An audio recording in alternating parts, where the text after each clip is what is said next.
93 FM.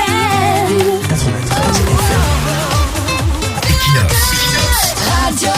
Bonjour, parlons de la réconciliation nationale. Le Cameroun n'échappera pas à cette phase obligatoire de toutes les nations qui ont connu des fractures sociologiques et politiques profondes s'il veut vraiment consolider son vivre ensemble un jour. Tôt ou tard, nous passerons par cette étape pour faire restructurer notre vivre ensemble et atteindre l'état-nation recherché. Lorsqu'on parle de la réconciliation, certains se disent qu'il suffira de libérer les prisonniers politiques, appeler les opposants et leur donner une place à la mangeoire sous le prétexte que c'est le gouvernement d'union nationale.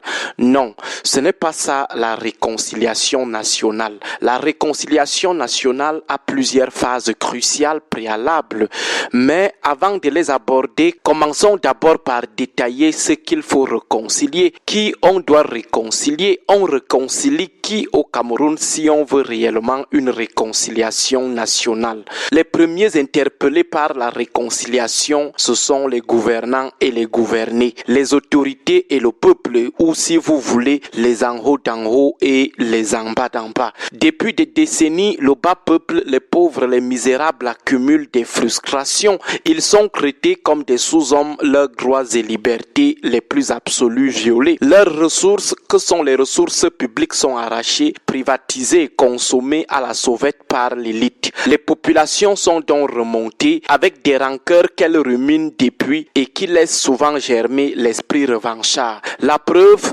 lorsque quelque chose arrive à une élite, à un dirigeant ou à un en haut d'en haut jouisseur, les populations s'en moquent éperdument. Parfois, elles souhaitent même leur mort. De leur côté, les élites provoquent l'anéantissement des pauvres et se fichent pas mal de leur sort. Elles les écrasent à la moindre occasion, surtout lorsqu'elles veulent conquérir ou sauvegarder leurs intérêts. Par exemple, lorsqu'une élite a déjà ciblé un terrain, même si les familles vrais propriétaires de ce terrain pleurent jusqu'à épuiser toutes les larmes de leur corps, l'élite les fait déguerpir. Elle fait tout casser. Elle arrache le terrain et envoie les vrais propriétaires aller dormir à la belle étoile. La deuxième réconciliation est sociologique. Les groupes ethniques, les groupes ethno-linguistiques et les groupes ethno-régionaux qui devront préalablement se réconcilier. Depuis l'époque coloniale, la nation camerounaise est victime du harcèlement des promoteurs du diviser pour mieux régner, des promoteurs de l'élimination politique de certaines communautés sociologiques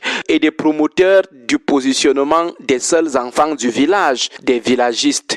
Refaire donc le vivre ensemble camerounais exigera une réconciliation de toutes ces couches anglophones et francophones, Grand Nord, Grand Sud et les ethnies. Beaucoup de communautés sont frustrées aujourd'hui dans ce pays. Il y a certaines qui n'ont jamais bénéficié d'un poste ministériel, jamais. Entre-temps, il y a certaines ethnies, voire même certaines tribus qui alignent dans chaque gouvernement au moins 3 à 4 ministres. Des ethnies stigmatisées ou diabolisées aussi. Il faudra donc réconcilier les composantes sociologiques. La troisième réconciliation devra être politique. Les régimes Ojula, Aïdjo, puis Biya ont beaucoup offensé leurs adversaires.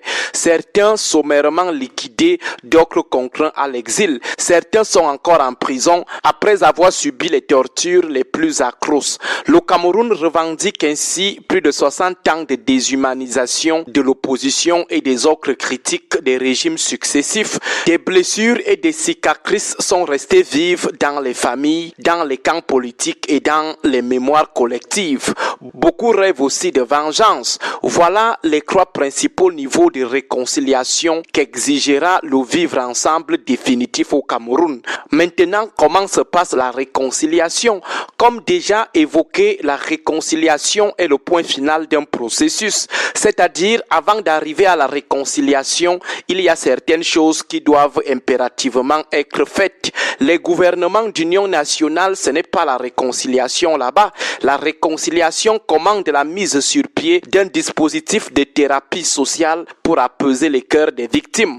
Pour obtenir la clémence des victimes, il faut un bon nombre d'actes que les bourreaux et les comités en charge des réconciliations doivent poser. Plusieurs pays sont passés par la mise sur pied de ce type de comité. L'Allemagne, l'Afrique du Sud en 1995, la Bolivie en 1982, le Libéria en 2005, le Maroc en 2004, le Panama en 2001, le Nigeria en 1999 pour ne citer que ces cas. Quelles sont les étapes pour arriver à la réconciliation d'une nation en général et de la nation camerounaise en particulier? Rendez-vous demain 7h25. Bonne journée à vous tous. Bonne journée. 93 FM. 93 FM. Equinox. Radio.